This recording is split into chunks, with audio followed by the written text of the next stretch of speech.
Good morning. Hopefully you can hear me all right. Trying something a little bit different. A little bit.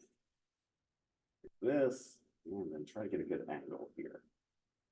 Yeah, it's still a little off. But we'll be working on that. Got a couple minutes till class. You can. Give me an audio check. Sounds fine. Okay, excellent. Can I hear you?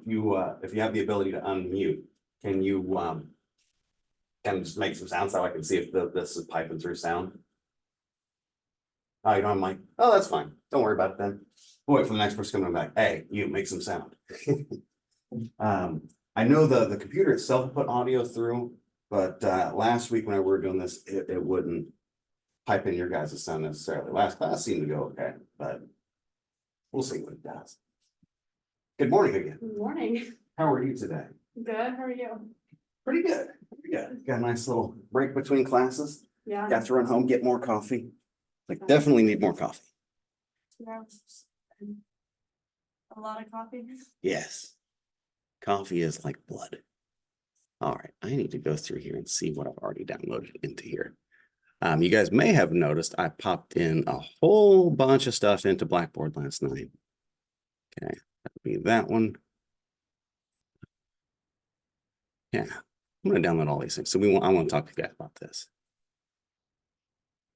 Because I did something a little bit differently for you all than what I normally do.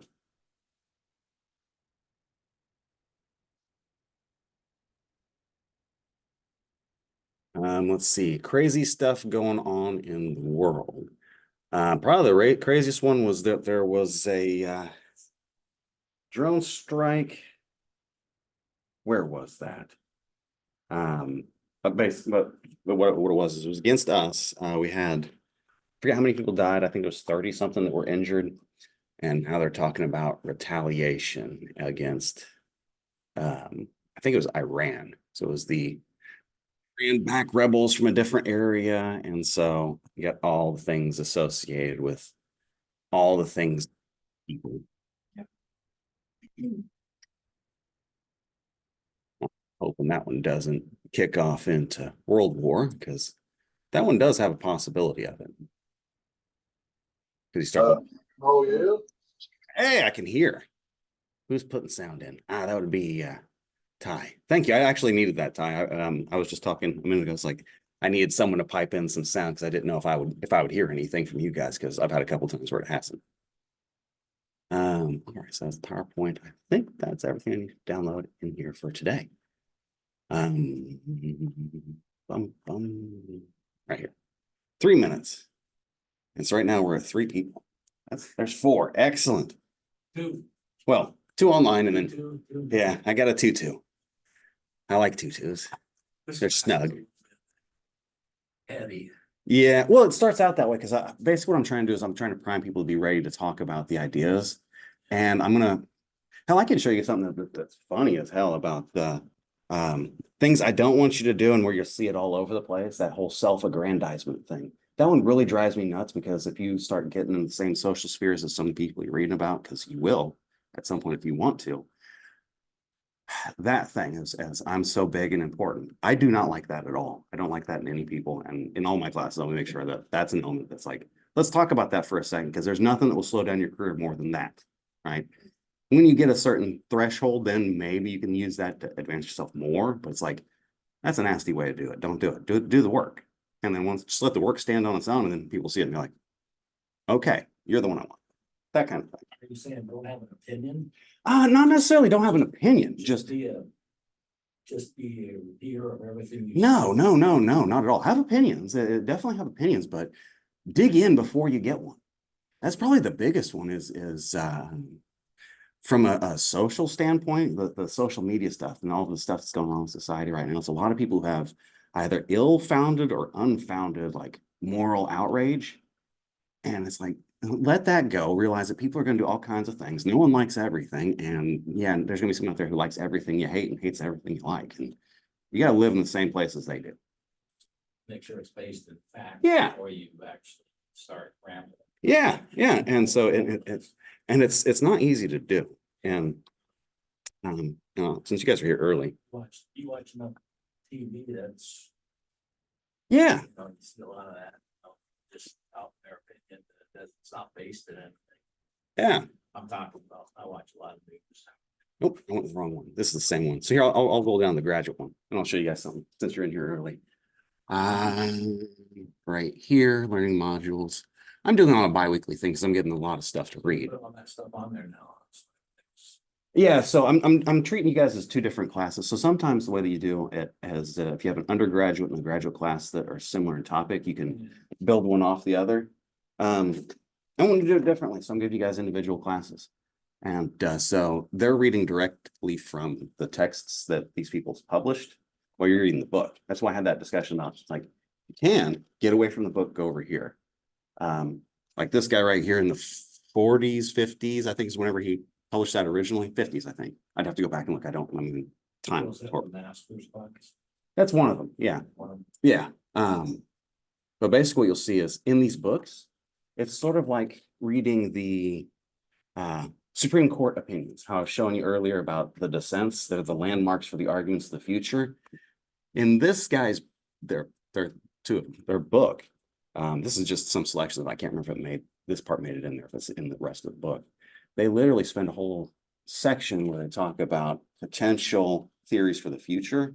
And they literally line out like the next 50 years worth of theories. Well, probably about 30. It's in a book. They're telling you what to do already, right? It's just if you don't go and look in the book, then you're like, why is this field evolving in this way? Why are they going these different directions? It's all part of a conversation. And so this is one of the ways you get in on that conversation. But here's what I wanted to show you, right? Was it this one or was it crime prevention? Because I've got them doing different things. It might be crime prevention. Let's see if it was the first week. It could be this one. Or Gradnick. That's my crime prevention class. Have to. I went 7 years without drinking coffee at all. I used to drink about 3 pots a day whenever I was running schedules like this. So about 7 years where I didn't drink any, and that was very, very nice. Did you like actually sleep during? Not really.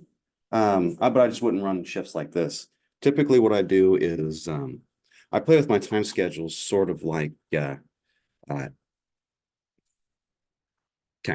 One of the big lessons I had, I think it was first day of class. It's like, these guys are your peers. I say guys and girls too. It's like some of the best ones are like developmental. Yeah. Yeah. I'm Midwest, North. I say that. You treat them as your peers, and then yeah, you'll take off, right? What I do with my writing schedule, I have a hard time writing. That's why I did during this, which is a lot of writing. I'd run a schedule sort of like if you look up influential people in history, you'll find writing for people that analyze like, okay, here's their sleep schedule. Here's how they did things. Thomas Edison did it this way. Leonardo da Vinci did it this way. So-and-so did it this way. What you see is everyone works a little bit different. If you play with the schedules, different parts of your brain are more active at different parts of your sleep and wake cycles. You can work that to your advantage.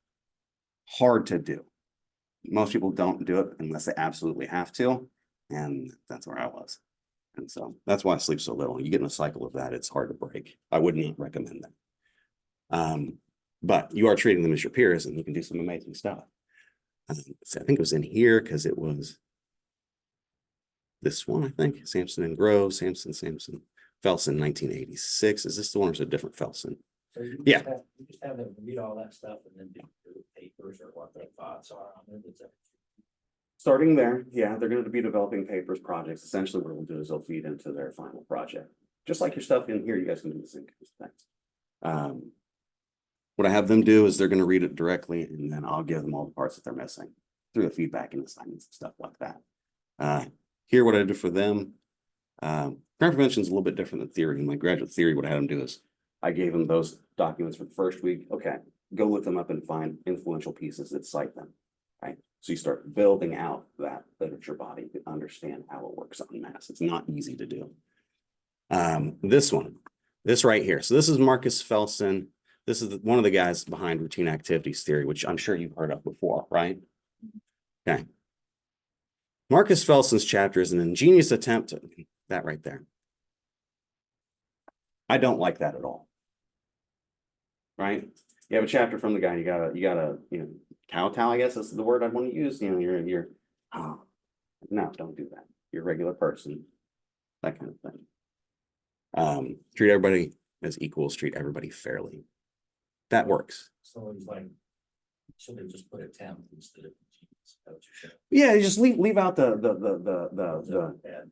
yeah, the dark and stormy night stuff. Yeah, Yeah, it's like I that doesn't help. okay, so you like just skip right to the point. Yes, that's the whole point of this class is you're trying to get away from that to the ideas. It's like, don't tell me so-and-so is influential. Show me what they did. Does it work? If it does, we can use it. Even if it doesn't, we can at least play with the ideas. This is a game. It's a conversation. It's a game, right? I'm going to see how someone else did it, right? This is where we're at right now in the field. Can I replicate it? Can I do the same thing? What do I see? Do I see the same things? Maybe yes, maybe no, right? If no, figure out why. If yes, okay, we're figuring some stuff out. That applies here too, right? Maybe the next time you do it, maybe you won't do it exactly the same. Maybe you'll change one thing. Maybe you'll change a whole bunch of things. If you have an opinion on that person, should you have facts to back it up before you start talking? What I would do is it's like dealing with people is one thing, dealing with the ideas is better. So it's like I would just completely forgo the person entirely. It's like, you have an idea. Tell me more about it and let's see if it works. Like his rational routine activities theory, 3 parts. Like we'll talk about it when we get to it in here. Motivated offender, no guardian, and a target, right? Very, very simple. What it does is it changes our perspective on stuff, but we'll get to that conversation when we get to it. We'll start here with, we'll run through this because I can't remember if there's anything in chapter 1 I didn't cover. And I was thumbing through these things last night. I was like, actually, there's some good information in there that might be helpful. Here it's just talking about, I did not bring a little clicker with me. Got a little remote. I think it's up in the office, but I'm lazy. I'm not going to walk far. Mark it.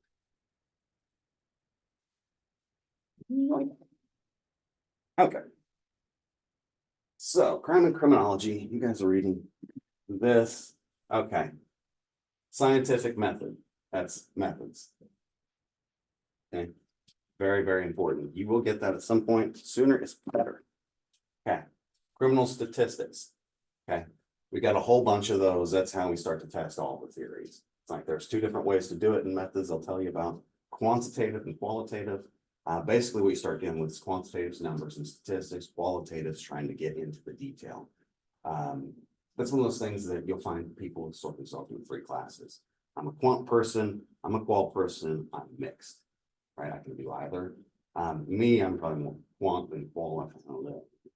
Don't look for that though. I can be even dangerous, just dangerous is what that. From here, from techniques for collecting it, because you have to collect it without messing with it. You have to analyze it and actually understand that what you're analyzing is real. That's probably its own conversation in terms of what's real versus what's not. But we'll leave that alone for now. We'll talk about it as we move through this because we'll hit a couple of topics. We'll do that. Okay. Surveys are one way that they get unreported stuff. There are different ways to get the information. We talked about that last time. Okay. Here's what's starting to break it off into different areas. Okay. Those who study the law. That's this area. Next. Here are big theories for crime causations. Big categories you can classify them that way. It's almost like academic disciplines that are commonly tied over. There's more than this. You can pull from anywhere. I've seen like literally it was economics. Economics is a common one because same principles apply there as here, right? So interdisciplinary work, pulling these things together is common now. That thing I showed you a minute ago where they're talking about ingenious attempt, that kind of thing. It's like, it wasn't common then. It is now. Things change. Like it's not uncommon that you could run into someone who's like, oh yeah, I'm a biopsychosocial guy. Right? What it means is there are studies that they touch all 3 of those areas. Okay. What's the bio? Is that the genetic in there? It can be genetic. It's too many. So Not like the measure on the. no, it's not the crap science it used to be. It's not pseudoscience. It's more like you could do hormones are a common one. Because stress response is fighting, those types of things. It's like, what's your baseline and what happens when you're going through those things? That's a big one. You have the genetic parts of it. I have not gotten into that stuff. That stuff scares me because, I'll talk about that one in a second. Some of the bio stuff, some of the crazy stuff. It can be genetics, it can be hormones, it can be things like, you know, something more physically tangible. Dead one on this. Traumatic brain injuries, right? What happens whenever you have traumatic brain injury? Yeah, get rewired a little bit. I had one last year in February. In literally an instant, yes, maybe a little more than that. It's going a little bit to come back. Every name for every student I had that semester had memorized. That was all gone. I could remember like 3 or 4 students per class. It would be the good students, the bad students. It was fun not to let them know which ones were which. But that's that. If you see anybody, if you've been like law enforcement, that kind of thing, you've seen people who get this. One of the things that happens is automatically, without anything else, your hardwiring will kick in and they go into fight, right? They become extremely aggressive and violent just because they got hit in the head, right? That's all going to fall under here. It's more than just that. There was one, I heard a guy that was talking about it. I really want to dig into it, but I've not found the ability to do so. Things like how much of this is going to be a biopsycho one then. How much of crime is related to mental illness? Okay. Subset of mental illness. We'll go with some of the harder ones for people to deal with. Not necessarily crime generating. That's just a really hard one for people to deal with in society. Right? Once I said that there's a if you look at these people, things like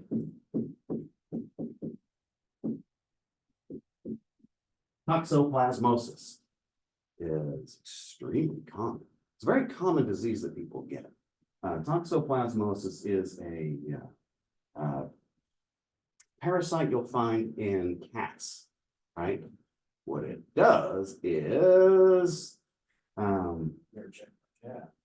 well, most cats have it, and here's the really crazy thing that'll really get your gears spinning, and why I like it so much.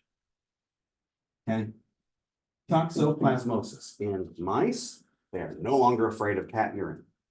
They actively seek it out. They are drawn to cats. Their brain got rewired because of this parasite. They changed the hormones that were in them, and then they changed that behavior. There's a lot of that in biology, right? If that has an effect on rats, and we use most of our medical stuff, we start with that as an experiment. We do it with what was it before we moved to people? Rats, right? If it affects them, why doesn't it affect us? If you see that it's over, say, 50%, I think it was like 50 or 80.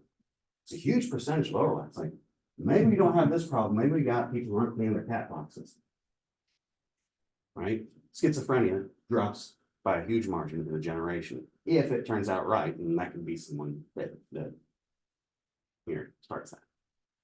Maybe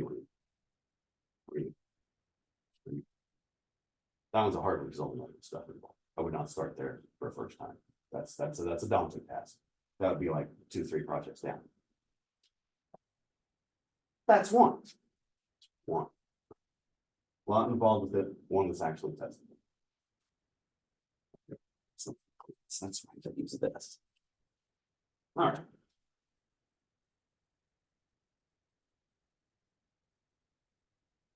No, well, it's a lot higher than people think it is, because I think people in prison, there's a lot of them that are probably mentally ill. Oh, yeah. Not Yeah. diagnosed. The really, really hard one with biology is this one.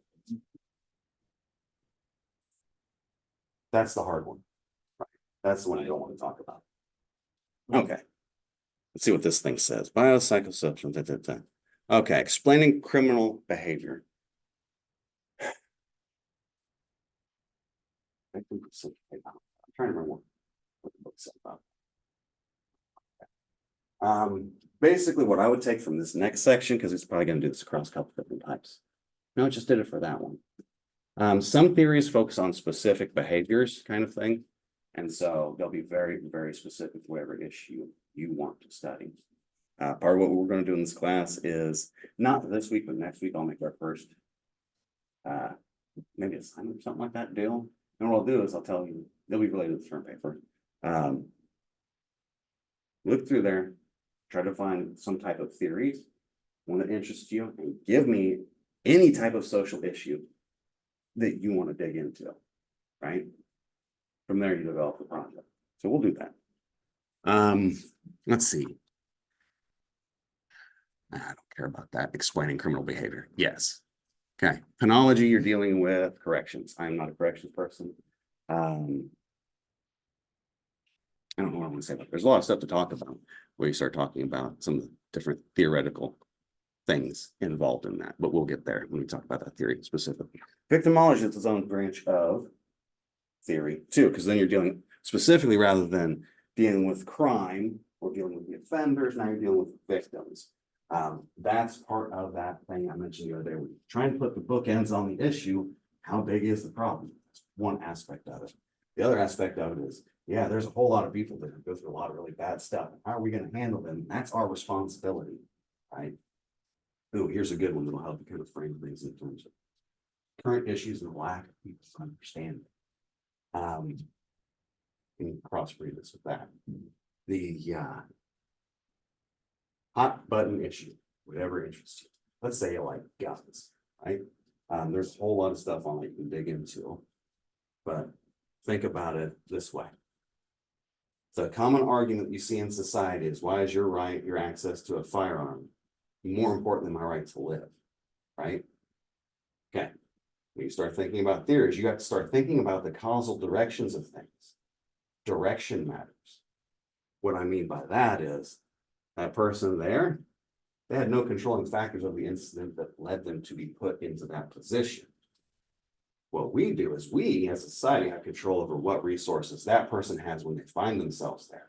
And here we have decided that we're going to limit your access to things that help you protect yourself.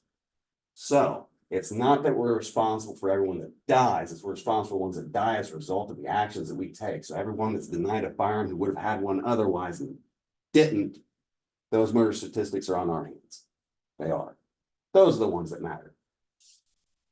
Not the ones that you can't stop from dying. We'll do our best. The ones we allow to continue to happen. That's the problem. Okay. All right. Next up. Criminology and actions. For this, I'll say, read the book. There are different schemes for all of this. Like, this is just the one that this author prefers. Okay. Yeah, they're just talking about the same things they're talking before. Is that? Okay, there we go. Classical criminology. We started talking about that a couple classes ago. I mentioned Beckeria. How much did I tell you about Beckeria?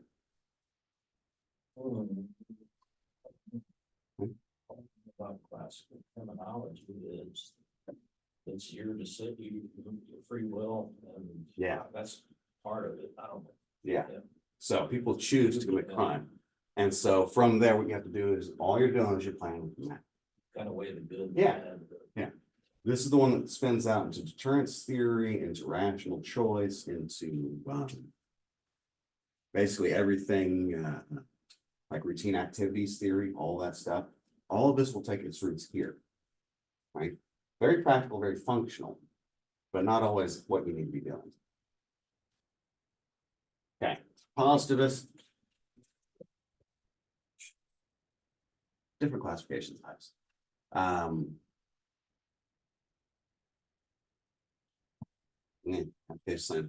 Culture free.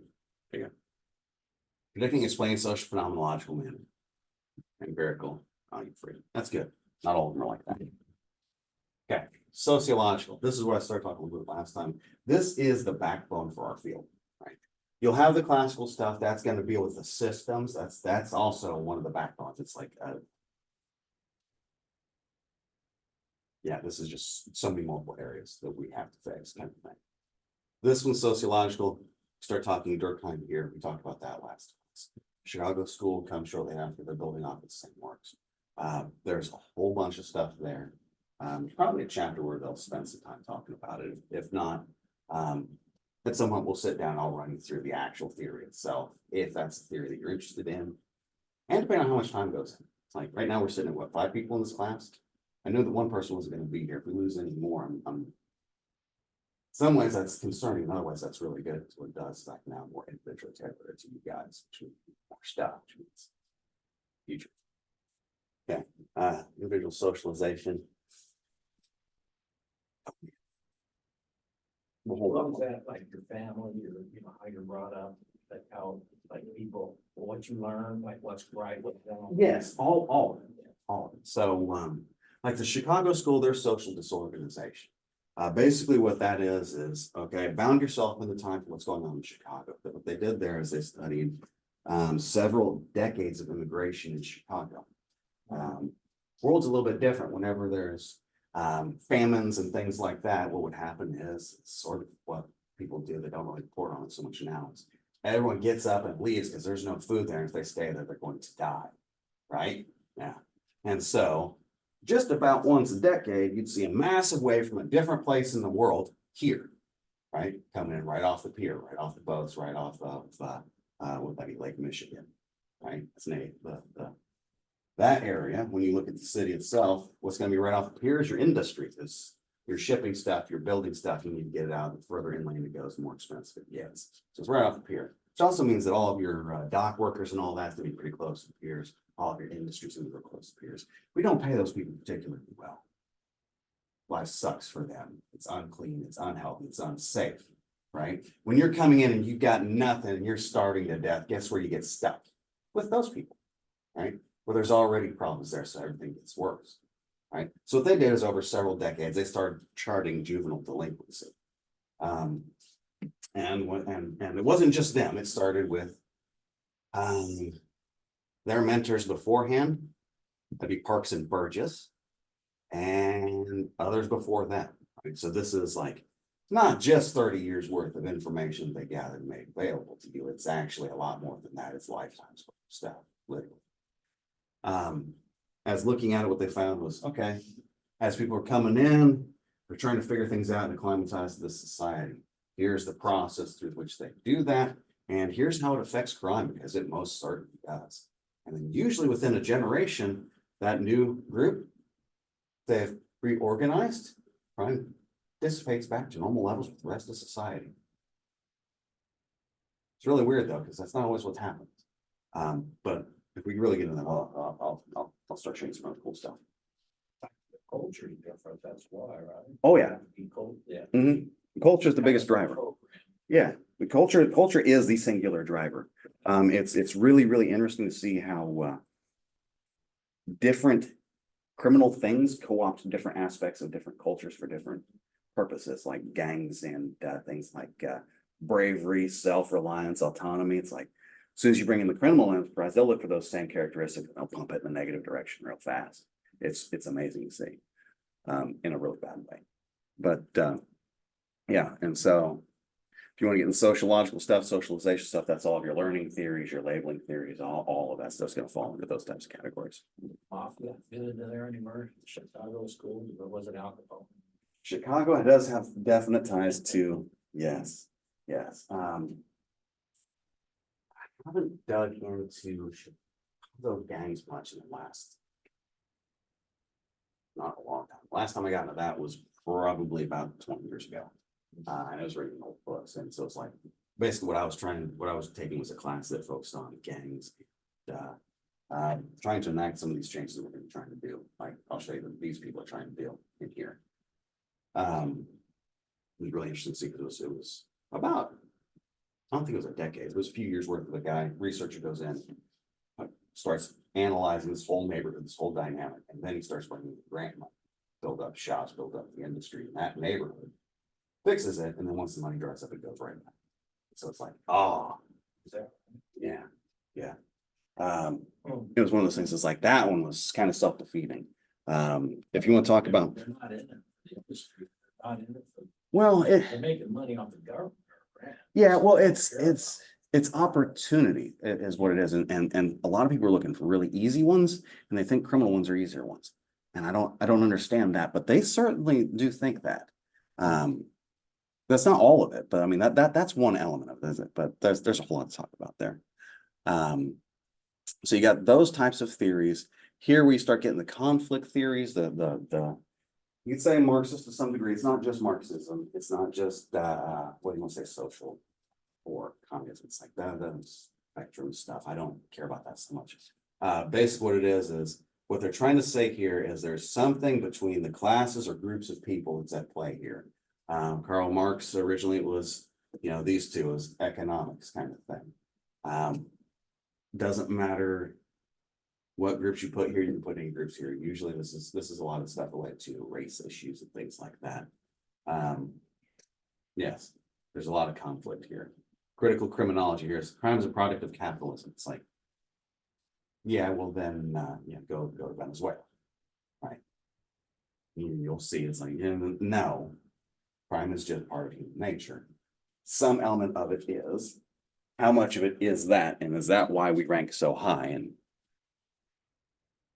I'm not going to give you any definitive statements, but I'd say what's really interesting is if you think that's the case, look at county level analysis for any type of crime and then cross over with political income and just leave it there. What you'll see is all those things so highly overlap that there is some element that is there where people are using it to hold others down. Okay. Developmental. So here's where we start talking a little about some of the integration stuff. Anytime you see like stuff like life course theory, these are those. There's something along with the developmental path of people that kind of brings this along. I don't remember those too much. I should, because both those names are very familiar. That just escapes me at the moment. The one that does stick with me that fall into this territory, it's Terry Moffat. That's life course theory, where it's it explains how juveniles, when they hit puberty, everything's involved with that. We get involved with crime. Most subside out by the time they reach adulthood. Some don't. Ones that don't, that's that like 5% of population causes so much crime. But we'll talk about those more. Yes. Boom. Yeah, contemporary. So these are theories that, as of 2019, so yeah, most of these are still active. Ones that are being used quite frequently. There's a lot more than just that, and that's just like one type of classification scheme. Let me get a little bit more on that. I think there. Yeah, it's just like the same thing there. Deviance is another area. Deviance is just anything that violates norms. That's anything from crime to get in the elevator to come up to class and there's 6 people in it and rip a big one, right? And you do it on purpose, right? That's deviance. You're a deviant if you do that. You make jokes about that. People used to like that. Okay. This right here, this is maybe more philosophical, I guess. What is real? Right? Consensus view here, like law defines crime. We've all agreed to that. Methods they call it agreement reality. Sometimes they'll talk about the relative nature of the truth. Sometimes they'll do other things, but basically what they talk about is the fact that if a whole bunch of people agree, you might as well treat it as real because it doesn't really matter because everyone else is. That's part of it. What is real? Conflict here, this is just a tool. It's like this whole thing is just to keep power. Crimes are politically defined concept. That itself it's part of the process, but is that the intent necessarily? Can it be? Oh, definitely. Real crimes, calling them real crimes such as racism, sexism, are not outlawed. Those are issues. They are not criminalized most of the way. And I shouldn't say that. There are definite ways in which they are criminalized. They're definitely criminalized very heavily punished, even outside of criminal activities. You say that they're not outlawed. It's like, I guess we don't want to throw people in prison for it, but having bad ideas, not necessarily doing bad things is. So you do it, you can get in trouble. Having those opinions not necessarily not good though. Okay. Moral entrepreneurs define crime, interactionist. So this is about how. Yeah. How we bounce back. What I'll tell you about reality, that's probably the biggest divide between academics and practitioners, in terms of methods. Typically what it is on academic side, we get most of the way through that research process. We don't get to the application. We change things and make it better. We just can't honestly tell you how things are. Since we're not doing that other part, we're not actually getting our feet on the ground. And since because everyone needs practitioners on the ground, so there's a gap there. Definition of crime. Yeah, whatever. Nah, don't care about that. Okay, law. When we start talking about law, since law is involved, you should be familiar with these things. Code of Hammurabi. You know what that one is, right? I said Lex Talionis, right? Mosaic Code. You want to know where that one comes from? I do not know what the first one is. Still them. So, Okay. yeah. Well, we'll start here. Eye for an eye type of thing. This is one of the earliest forms of codified law, right? If you are a house builder, you build a house, say you don't like the person, you build it kind of crappy, it crushes you, you die, and it works. Guess what happens to you? You get crushed and you die, right? Because you did that, right? Also, if you're a crappy builder and your house falls in and you crush somebody and kills them, guess what happens to you? You get crushed and you die. Why? Because you get what you gave, right? That's one way to start. Like if you want to look at these in terms of time and how these things develop, it does the same thing as theory does. It does the same things every other discipline. Okay. Next, we're going to add in maybe some level of intent here. You start getting into Moses, you're into religion now, right? That's Mosaic law. Governs more things, yes. Still codified, yes. Now you're starting to get into the spirit of it. When you see that word spirit, you usually start talking meaning in terms of academia. Same thing, right? Common law. Right there, that's every case that's ever been decided in history. How almost like emotions. Right? If you look at this, what color do you see when you look at all these pixels together? I kind of see this color is purple. Okay. In general, we handle these types of issues in this way. There are exceptions and things that distinguish themselves. We had to figure that all. That was Justinian the First. That was one of the great emperors in. Is that 1,000 years ago? Something like that. Major task, major moment for humanity. What they did is he decided he's going to take all the cases in his area that have been decided, and we're going to create a code, right? So that way people know what's expected of them. And when things go wrong, what to do. Then we have precedents. There's a little bit about how people classify things in terms of maybe feelings. Is it bad in itself or is it bad because we prohibit it? Is it murder? Is it drug use? Right? Is it touching yourself in public or is it touching yourself in public? Right? Maybe there. Not necessarily. It depends on what you're actually talking about. You could be talking something that these have that moral aspect of it. You'll often see that in the legal stuff. They'll talk about moral turpitude. That's what they're kind of getting up a little bit here. This is the broadest categories. Now what we do is we separate the felony and misdemeanors. That's seriousness to some degree. You'll also see that it overlaps to some degree, except when you start dealing with money and then as it goes up, it's not really any worse. It's just now you're dealing with more money and I'm going to treat it like it matters more. All right. Evolved over time. Every single one of these things is built on the thing that came before. Do not forget history. Right? That might be the biggest thing going on with our society right now. It's getting all yesteryear's lessons and everything. It's like you forget that process and you start from the beginning. Guess what? You are one step away from the Stone Age. That'd be like talking to me about the prospects of any type of actual armed conflict in the world and the likelihood of the next dark ages. Let's not do that. Okay. I've already talked about that stuff. You know what the criminal justice system is and what it does.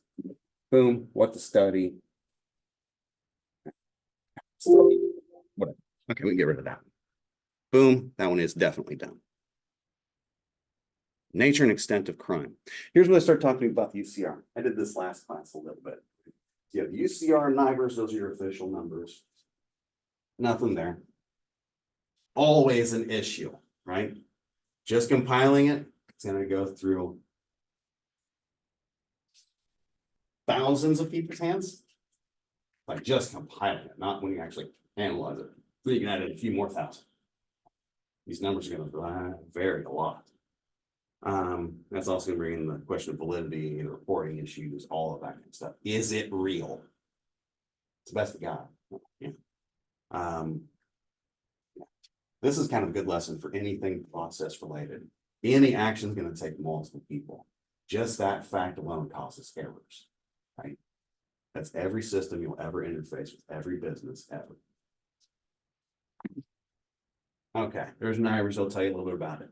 In terms of, it's spreading out more and more agencies are using it. Whenever I first started, very, very few used it because it requires so much extra information input, a lot of effort. In terms of, yeah, here it gives you some information on. This is the number of agencies that actually submit the data. Goes into high level of detail, so you can do a lot more with it in terms of actually analyze theory using real data. So how many agencies do the UCR? Almost all of them.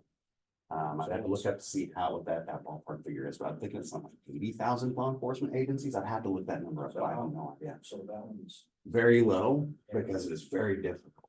It has increased substantially in the last 10 years.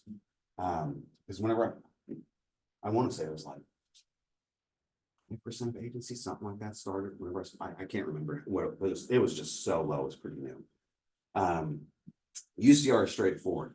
I can tell you, I can literally pop open the website for it right now, and in 5 minutes you'll have full understanding of what you can do with it. so was it an improvement if it has less reporting Well, that's the UCR. The NIBRS, because of the number of. yeah, the NIBRS will have so many more so many more details, so many more variables that what I can do with it is, oh my goodness, I can do probably 1,000 times more with that than what I can with UCR. It's just more difficult to do it because every variable is going to add in more work for every one of those people who's already doing the work in the last one. And so that problem with screw ups increases, right? That problem just with dealing with it increases. The whole reason we have statistics is because numbers are so big we can't deal with them anymore. That'd be like asking it. All right. Read the section on who cares. You'll know those things. Survey research, a different way to go about getting it. It's not methods. I'm gonna go fast. That's your this is a survey. This is one that's conducted on a national scale. All your victimization stuff. There are a number of self-report surveys that will identify people say that they do drugs this rate or that they committed these crimes at this rate.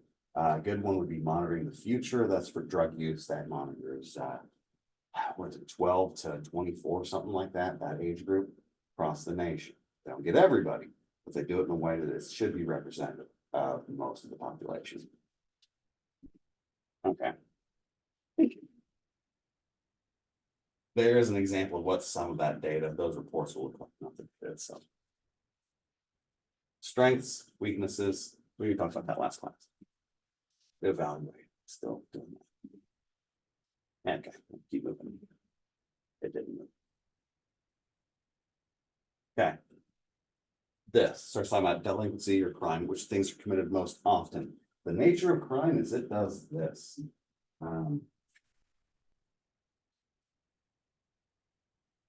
No, let's not do it like that. Let's do it like this. That's a better way to draw it. That marker sucks. Let's try something. I've gotten better. Where's your marker? Oh, I've got markers. I was just using what was in. Oh, Oh, yeah, I do. I've got another one here. And then another one here. You guys ever heard of the rule of three? Rule of three, Yeah. rule of four. This would be for like anything that you need for survival, right? You get three of it. You got one, you got a backup, and you got one in case that one goes down and that one goes down. Three is an interesting number. It's like survival would be food, water, shelter, hope, right? Food, weeks, water, days. Right? Shelter is hours, right? Hope's seconds. That's how that works. Okay. They do that. I don't know if you can see that line, it's ugly. Low-level stuff's gonna be a whole lot of crime, right? Your larcenies. Oh, I had some kind of playing with this yesterday, not yesterday, day before, a couple days ago. But I said Oklahoma County, Oklahoma City, how many larcenies took place in 1 year? How many murders? It's like, you can give me the number for murders. It's like, that seems like a lot. Okay, you're talking triple digits. It's a lot, but triple digits. For larcenies, you're talking 20,000 in 1 year. And that's just the reported ones, the ones where someone decided it's like, it's worth my time to actually go and fill out the report. So it could be what, 5 times bigger? Who knows? Right? Pattern, though, will hold true across. That's why math works. Okay. Type looks at high probability committed more than once. Which one's committed the least often? More likely committed repeatedly. Those are excellent research type of questions. Why? Each of those is measurable. Each of those is testable. Right? You may start out just with a general area for like what kinds of things interest you, and it can be very, very general. I like drugs. Okay. What kinds of drugs? What kinds of problems? Right? Then from that, okay. Well, what kinds of things have been done? We got that now. Well, let's start thinking about things that haven't been done. Oh, no, you got research. Okay. Boom. Contemporary trends, that's going to talk about 91, and it's decreased from then until the pandemic. Trends in victimization will follow. Future, don't try to predict it. Explaining trends. I don't want to get too heavy into any of those right now. Yeah, those are all things that deal with those trends. You start dealing with big scale stuff, you have so many things that can be factors that really there's a lot to be said just about any of these things right here, right? You can talk about age. That's that developmental life force theory I was talking about. Immigration, social disorganization, that's a classic one. Economy and jobs. Could be social control. There's a few other ones in there that can do that. You could be talking about any number of facets, whether you're talking educational, careers, social networking, all kinds of stuff there. Abortion is its own issue. This is a criminal law. I'm not going to go into that one. Gun availability, gang membership, drug use, internet stuff. Internet stuff's going to be the area that's going to be the most growing and the hardest to capture because where the hell is it? I was talking to you guys earlier about what's real and what's not. It's like, oh, that stuff's electronic, it doesn't exist at all. I don't know. Media, you know that they have an effect. I don't need to point that out. Medical, law enforcement, yeah. Internet. Did you put internet in there twice? They did. Okay, ecology of crime. So this is starting to get towards a little bit towards the crime analysis stuff. Is it biology? Not yet. Biology? Last year, okay. Did I talk about ecological pressures in there? Okay. That's sad. Okay. Here it talks about day, season, climate, temperature, regional differences. Probably the best way to look at that is you really start talking maybe environment and everything in it, right? That's gonna be, everything's gonna be bound by those things, right? You move through your life in that kind of way.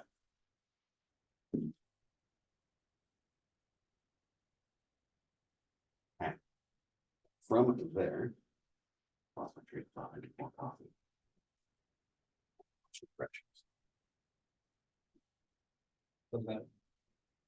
Talking probabilities when it comes to day, season, and climate, it's like probably if you got it in the middle. For of forecasting, night, yes. at Yeah, night. for forecasting, yes, definitely.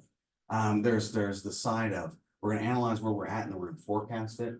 It's like to some degree, analyzing where we're at, we'll forecast. Like if I tell you what's been done, to some degree, that's gonna tell you what's gonna happen again, right? But to really get there, you want to do some of the predictive stuff, and that's probabilities. That's harder than that. That'd be like, for methods, what I tell them is, okay, I flip a coin once, what's the likelihood I get heads? It's 50%. If I flip it 10 times, what's the odds I get heads every single time? One out of what? And then they just have to throw me numbers, just like you don't know, and you wouldn't have did the math. It's 1 out of 1,024. You have to take the logarithm nature of that probability. So the math's all over the place. We do straight lines in our head very well. We don't do this. This is quadratic stuff, right? This is your standard population for everything. Here's your middle. Politics, left, right. Right? It's age, young, old. Right? It's not money. Some of it doesn't, some of the things this doesn't apply to. But populations and stuff, this is the bell curve, you'll get this in methods. Ecological pressures, what do? Any number of things. They can do this. And this is gone now. So now if your population looks like this, or maybe it looks like this, or maybe it looks like, this is your population now for your graph, rather than this. And I know I'm making a bunch of scribbles here. What happened is, okay, this is your normal population, this ecological pressure here, only those who are somewhere over here in this circumstance, those are the ones that got to survive, everybody else is dead, right? These animals right here, it's like out of this range of birds, these animals right here can also digest these seeds, right? When the thing comes in that kills off their main source of food, only these puppies survive, right? These birds, whatever it is, right? That's us for everything and everything social as well. That's what they're trying to tie here. Like those same principles apply here too. Where we start to use this most is time analysis. So they don't use too much theory with it, but it's fun. It's a lot of fun. Okay. Next up. That's ecology. That's going to take into everything. The environment itself, the interfaces between people, nature. Here, right here. Large urban areas have lower rates of violence. Things said about counties and crime. You take out the top 10 most populated counties, or not even counties, cities, municipalities themselves. Take those out of the mix for all of our analyses. You know how we're like number 3 for violence and crime in the world? No. We drop down to like 30, right? It's a big city problem. It is. It's a cultural problem in big cities.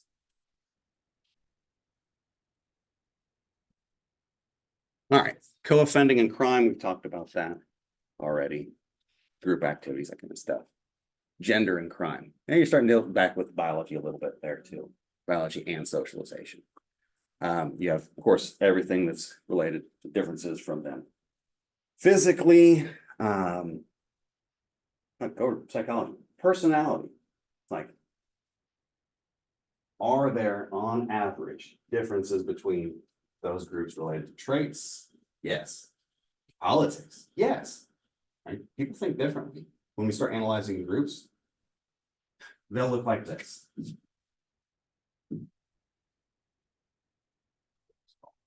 Right? So you got one mean and another mean. This distance matters, but also look at that overlap. That's what we're talking about. Failure to understand that kind of explains the issues with a lot of anything sex-based in our field. People forget that. Okay. Here, a little feminist theory. There's a whole bunch of theories related to that. Here's where we start getting into the fun stuff, the racism. Right? This is a methods lesson as much as it is a theories lesson, because what the hell do we mean when we say racism? And is it real?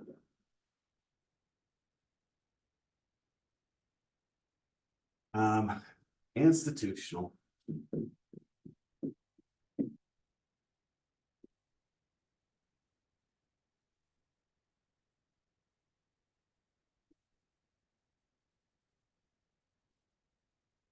This. All right. Okay. is this and this what you think of when you think of this? Got one yes. Got one don't know. I don't, Yeah, I got one now. yeah, Okay. A little bit of that can be the generational thing, yeah. right? My favorite guy to ever listen to, we'll do wonders if you ever have to communicate with people you don't agree with. A guy by the name of Daryl Davis. I'll see if I make that something too much. Really good. But what he does, or what this does, is you're talking levels of analysis. Most people, when they start talking about this, particularly when you start getting older, you start talking about people and their behaviors, right? Like that racist son of a, it's like that's what you're dealing with here, right? Or maybe it's like, you don't know what that person's opinions are, but that action right there, that one looks pretty bad, right? In methods, we'll teach you, you could aggregate up, but you can't go down, right?